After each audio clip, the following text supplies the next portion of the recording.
بسم اللہ الرحمن الرحیم۔ جہاں سے آئے ہیں سبھی کو وہیں جانا ہے۔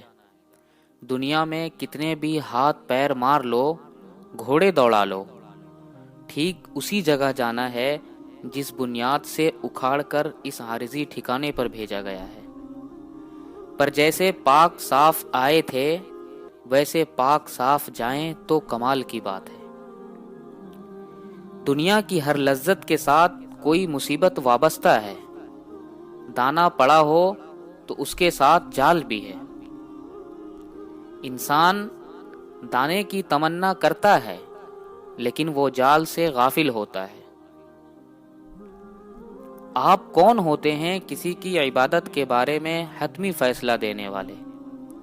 یہ تو بندے کا اپنے خدا کے ساتھ براہ راست معاملہ ہوتا ہے۔ آپ یا میں یہ کیسے کہہ سکتے ہیں کہ یہ دکھاوا ہے، اور آپ کو تو دوسرے کے دکھاوے کو بھی سچ مان کر ان کی حوصلہ افزائی کرنی چاہیے۔ کون جانے یہی دکھاوا کسی کو کسی دن سیدھی اور سچی راہ پر لا کھڑی کر دے۔ زندگی میں کوئی شخص ایسا ہونا چاہیے جس پر آپ اعتبار کر سکیں۔ جب آپ لڑکھڑائیں تو سہارا دے سکے، گرے تو اٹھا سکے، اور جب آپ ہمت ہار رہے ہوں تو آپ کی ہمت بن جائے۔ خوشی میں آپ کا ساتھ دے، آپ کے ساتھ خوشی منائے، اور غم میں کبھی آپ کو تنہا نہ چھوڑے۔ اگر بدقسمتی سے کوئی شخص آپ کو میسر نہیں ہو تو آپ کسی کے لیے ایسا شخص بن جائیں۔ کبھی کبھی انسان کی وحشتیں اسے بے بسی کے اس مقام تک پہنچا دیتی ہے جہاں اس کو خود اذیت دینے میں سکون محسوس ہوتا ہے۔ کوئی شخص رات کی ظلمتوں سے گزرے بغیر طلوع سحر کا نظارہ نہیں کر سکتا۔ ڈھونڈ اجڑے ہوئے لوگوں میں وفا کی موتی، یہ خزانے تجھے ممکن ہے خرابوں میں ملے۔ خدا تمہاری شہرک سے بھی قریب ہے اور تم رونے کے لیے بھی کاندھے ڈھونڈتے ہو۔ کبھی تھکنے لگے، ٹوٹنے لگے، مزید چلنا مشکل ہو جائے، نڈھال ہو جائے تو کیا کریں؟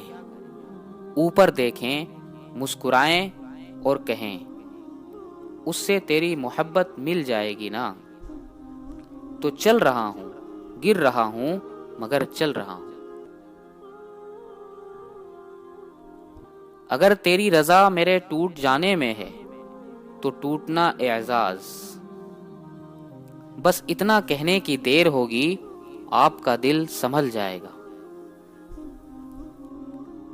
وہی بڑا سا پہاڑ اب محض ایک چھوٹی سی پتھریلی رکاوٹ دکھنے لگے گی۔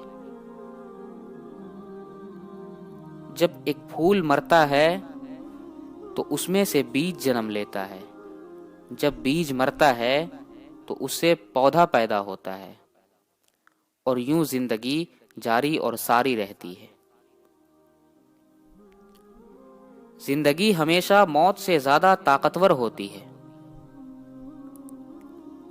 خواہش کو جنون نہ بنائیں کہ زندگی میں بہت کچھ ہمارے لیے نہیں ہوتا۔ ہمارے معاشرے میں بہترین انسان وہ ہے جو فوت ہو چکا ہے۔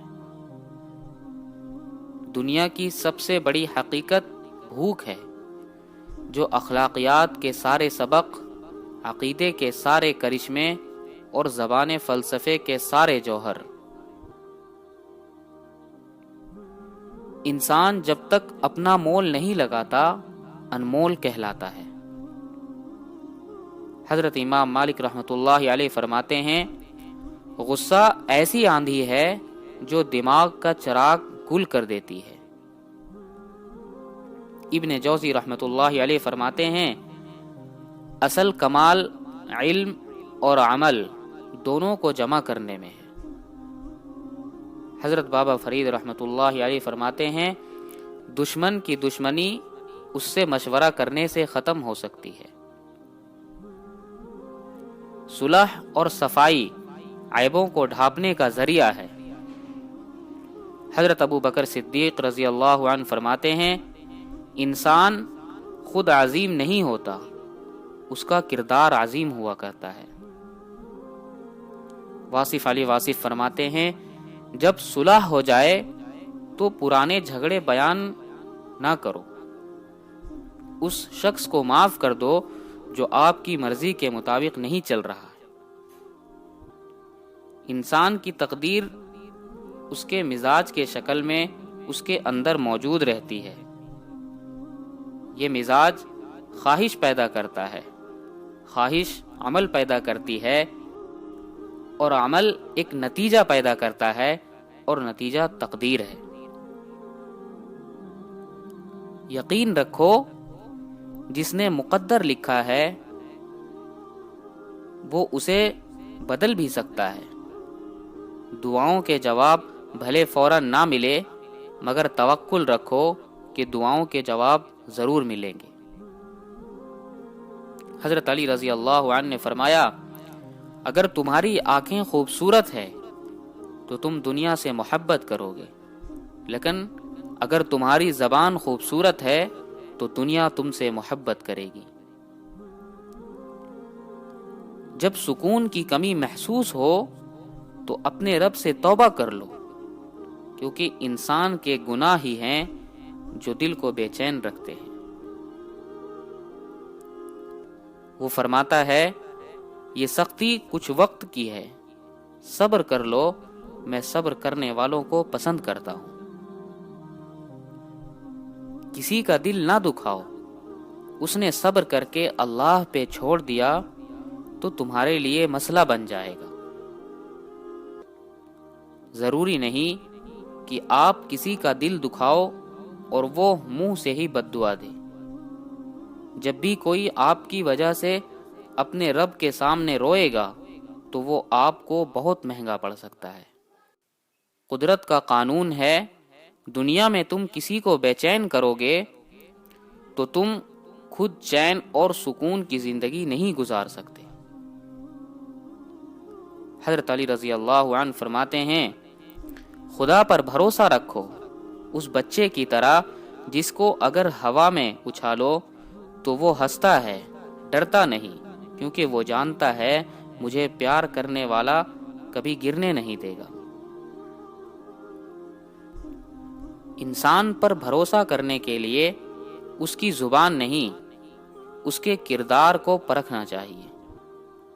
زبان جھوٹ بھی بول سکتی ہے مگر کردار ہمیشہ سچ بولتا ہے۔ اللہ راضی ہو جائے تو مقدر بدلتے ہوئے دیر نہیں لگتی۔ اللہ تمہیں ٹوٹ جانے سے پہلے سنبھال لے گا، اس کو پکار کر تو دیکھ لو۔ تنہائی میں رونے کا ایک فائدہ یہ بھی ہے کہ تنہائی میں صرف رب دیکھتا ہے اور کوئی نہیں۔ تم بس اللہ پر یقین رکھو، کیسے ملے گا یہ سوچنا تمہارا کام نہیں۔ وہ فرماتا ہے مت ہو پریشان میرے بند کیے ہوئے دروازوں پر، میں خیر لانے سے پہلے مصیبتوں سے گزارتا ہوں۔